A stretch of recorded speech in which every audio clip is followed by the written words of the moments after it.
Welcome back. There is a live look outside from the Oregon coast, our Inn at Spanish Head resort hotel camera in Lincoln City. Thanks for watching Afternoon Live. Whether you are stubborn, a procrastinator, or even maybe self-centered, everyone has personality traits they're not proud of. So can these traits truly be changed? We'll find out now as we welcome back psychologist Dr. Leah Katz. It's so nice to see you. It's always so nice to see you. Thanks for having me. What a great topic. This is going to be so fun to dive into. So are there certain ways our personality just naturally evolves as we grow up and mature? Yeah, so it's interesting because I think we used to think personality was really stable and rigid throughout time. And now what we're finding is that there are some shifts, not dramatic shifts, but there are some shifts that with age and life circumstances, we do see some change over time. So can a big life event or transition contribute to one of those changes? Definitely. Yeah. So if we go through something big like getting a new job or becoming a parent or a new relationship or a loss, something hard that can either reinforce certain personality traits, certain patterns of behavior, ways of thinking, or it could even like start a new personality style trait. Okay, so what about intentionally changing part of your personality? Is that possible?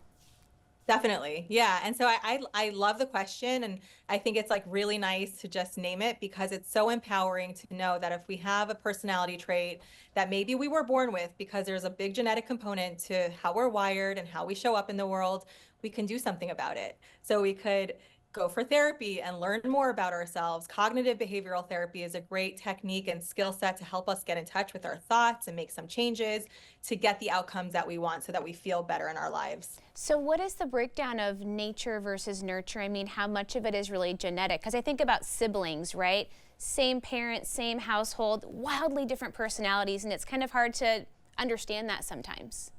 It's so interesting because it's not as much as I think a lot of us think it would be, the genetic contribution to our personality, but it's significant. So research kind of varies between 40% and 60% of our personality traits are impacted by our genetics, which means that a whole lot of who we are is informed by life circumstances and our upbringing and things that happen to us as we get a little bit older. Which is encouraging to know that, hey, maybe half of this is within my control and I could put some practices into place. Like how effective is mindfulness and a meditation practice in this circumstance?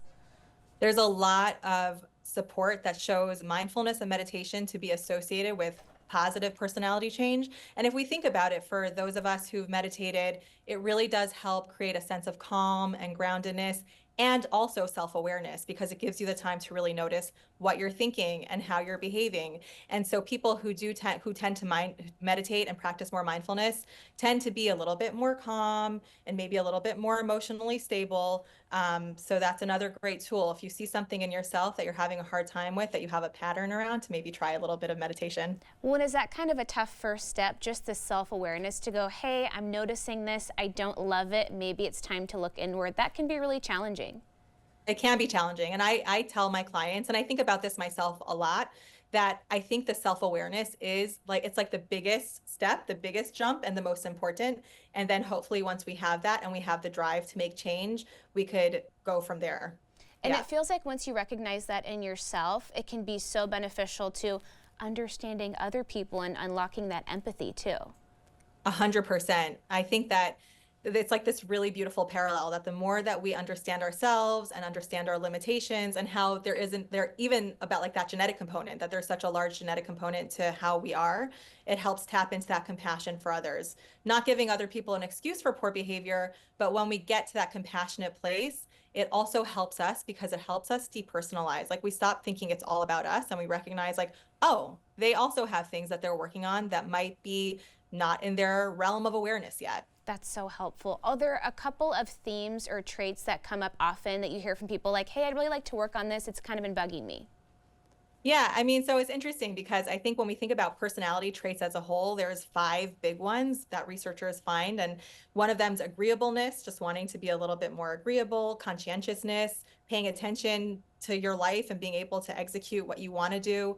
A big one that comes up in therapy is neuroticism, and that's just like our penchant for hard negative emotions like depression, anxiety, anger. So I would say that's a big one that people want to work on. And interestingly, back to the first question that you asked me before, we often see lower levels of neuroticism as we get older. So that's a nice thing about aging. There you go. We're making progress, learning and growing every day. Thank you so much. It was great to see you. So good to see you. Okay, we'll have more on our website at katu.com. We'll be right back with more Afternoon Live right after this.